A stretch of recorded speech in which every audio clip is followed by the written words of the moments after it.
And that leads us to this idea of two-factor or multi-factor authentication. And don't get scared by the words. These authentication factors are just how you log into something, and we're all familiar with them. So the very first one is something you know. This is the traditional stuff. This is your password. This is your PIN code to your ATM. This is the answer to your security question, the name of your pet. So we're all very familiar with these. The second of these factors is something that you have. And we don't see these as much, but we've seen them in some places. They're physical devices, such as a token or a key fob. It could be a USB key. Your mobile phone can act as something you have to authenticate you. Your Laterno ID card, you ever badged in to any place on campus? You're using something you have to get in there, not something you know. And the last one is this something you are. And this is the fun one. And we're starting to see this a little bit more now. This is the cool one. This is what we've historically seen on Mission Impossible movies.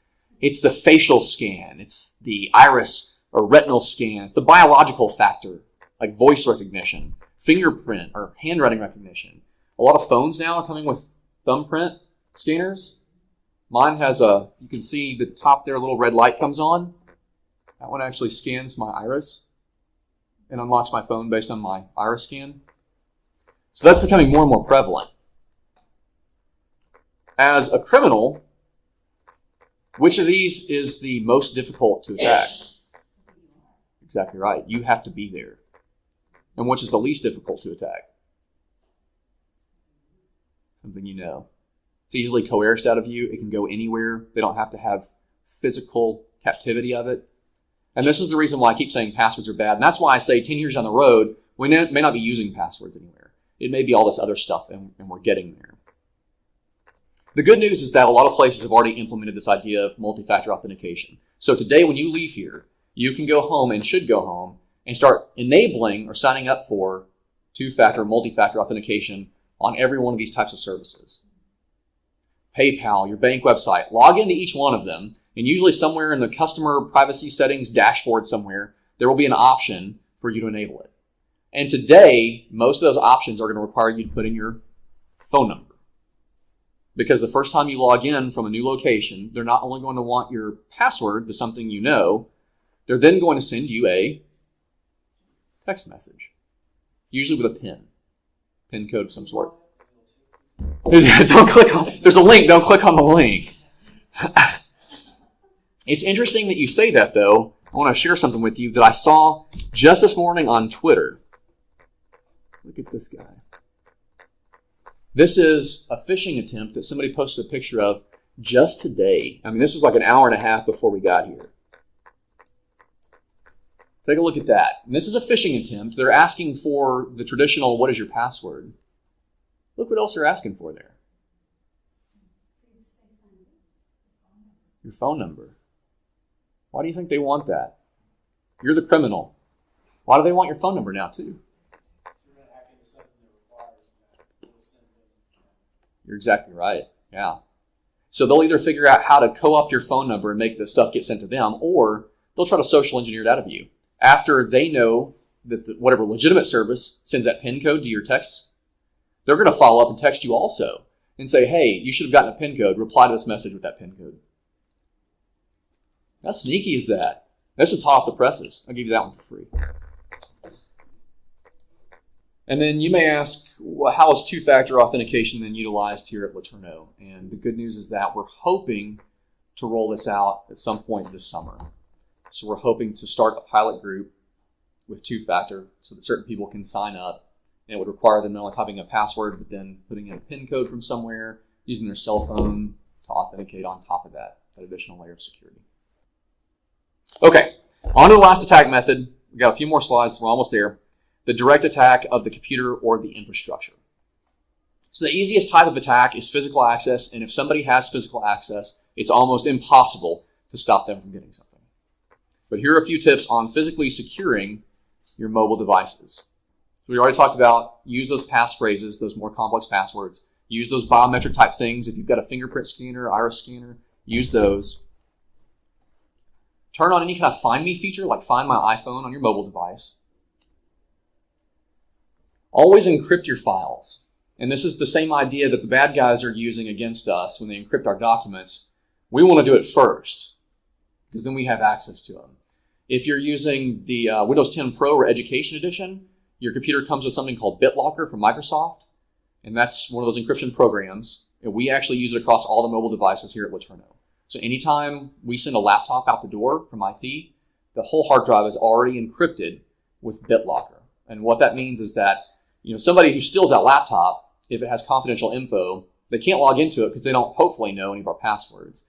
But what they could try to do is take the hard drive out of the laptop, hook it up to another computer, and then read the data off of it that way. But by virtue of encrypting, of translating that whole drive into gobbledygook, anytime it gets taken outside of that laptop, it doesn't work right anymore. Helps thwart that. If you're on a Mac, File Vault, and then Caleb brought up the idea of cloud storage before, always have some sort of backup solution, even at home. These OneDrive, Dropbox, Carbonite is another one. These solutions are so prevalent now, and many of them are free or very low cost. It really makes sense to have one of these. So it's different than security software? Yes, ma'am. Yes, this would be a website that you would create an account on, and they help store your data, but instead of storing it locally, they're storing it in the cloud.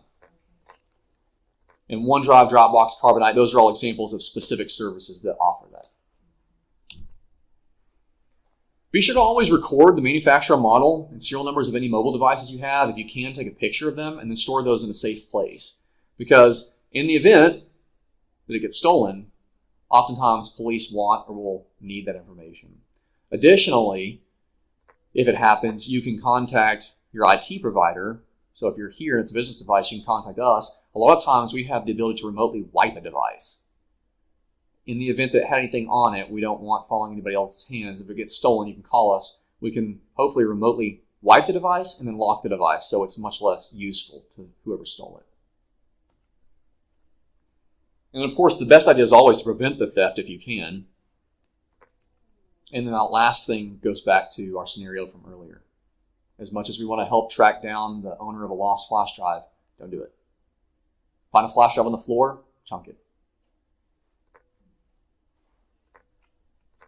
Well, traveling can make your devices particularly vulnerable, especially when going international, if you're going to other nations. And we also have some documented advice when you're traveling abroad. It's always tempting to share your upcoming vacation or travel plans on social media. We want to tell everybody what we're going to do. Unfortunately, that also gives the potential attacker some information that they don't need to have. So I would recommend consider posting those beautiful vacation photos once you return. And of course, don't carry anything you don't need with you. And as much as possible, don't store anything sensitive on those devices. We also have a lot of other information on our wiki about international travel as far as laws that different countries have with regard to various electronics and technologies and all sorts of stuff. If you're interested in that, if anybody, you or anybody in your department travels internationally, feel free to write down that link or take a picture of it with a cell phone. If you want that link after the session, let me know and I can get it to you. What's that? Shoulder surfer. Anybody who comes behind you and spends a lot of time there. They're just physically looking over your shoulder to see what information they can get. People, if you're in an airport especially, they'll come up behind you when you're sitting in one of the rows of chairs, and if you're on your laptop, they may stand behind you casually and watch what you're typing. Some of them are so good they can actually pick out your password while you're typing. Or they're on their phone. Or they're videoing it.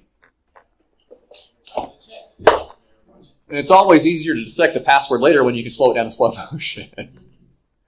And there's so much more to direct hacking attacks, exploiting flaws in software, hardware, remotely, locally. There's a lot to that. We won't get into that. That's all for a different episode. We'll save that for the 201 class. But if everything fails and someone does gain access to your account, you want to ultimately limit the damage. So reduce your exposure as much as possible. A lot of websites these days will invite you to store your credit card information on them. If you shop for anything online on those websites, don't do that. Never save it. Don't save it in the browser. Especially don't save it on the website. I've got a couple of stories that I won't share with you right now due to time constraints, but suffice to say we've got at least 2 people in this room, including me, who have a story where we saved our credit card information onto, for me it was Kohl's, and somebody got into my Kohl's account and therefore had access to my credit card information, made a bunch of purchases on Kohl's, Had it shipped to me. It was really weird. And so I thought, well, I didn't order any of that. I couldn't cancel. It had already shipped by the time I called customer service at Kohl's. So long story short, I get it. I take it back to return in-store to Kohl's. And the manager happened to be walking by as I was returning, and I was explaining to the customer service rep helping me what was going on. And she goes, I've seen this before. I know exactly why they did it. Because I couldn't figure it out. I said, if they have it shipped to me and I return it, I get my money back, how do they get anything from that? She explains, here's what they're doing. Immediately after you purchase that, Kohl's Cash pops up on the screen. So it says, hey, thanks for your purchase, blah, blah, blah, blah, blah. Here's a coupon for Kohl's Cash. They'd immediately print that Kohl's Cash off, which is essentially a gift certificate, I guess, to Kohl's. Then they go and spend it. They buy something immediately.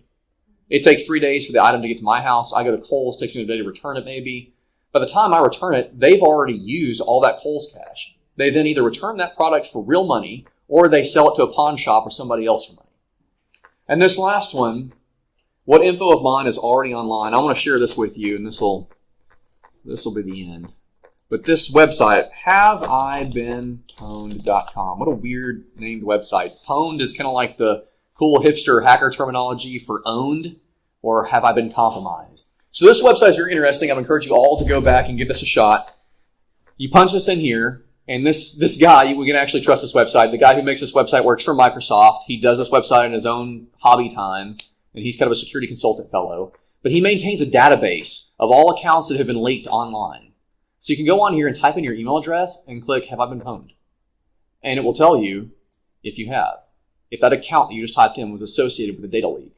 So I come in here and I see that my LATU.edu email address was signed up for an account on Adobe's website that in October of 2013 was compromised and released to everyone on the internet. So essentially what this translates to me is that I have to make sure that whatever password I was using in October of 2013 for my Adobe account is no longer the same. And that I don't use that same password anywhere else. It's now in the dictionary file. I know. Well, and here's the secret. So this doesn't necessarily mean that, although I could have, doesn't necessarily mean that you or me or anyone else did anything bad. In fact, with this account compromise, they got everybody in Adobe. The attackers actually went directly after Adobe, and Adobe made the mistake of maintaining your password information in too simple a way. Their encryption key wasn't complicated enough, didn't have enough bits of entropy. And so when the attackers got in and got it, they were able to translate it all back into English and get all that account information from everyone. So at the end of the day, we can do everything right, and our stuff still gets compromised. Hopefully it wasn't so boring as I just rattled off a bunch of this stuff to you, but I hope there were practical tips in there, things that can be useful to you.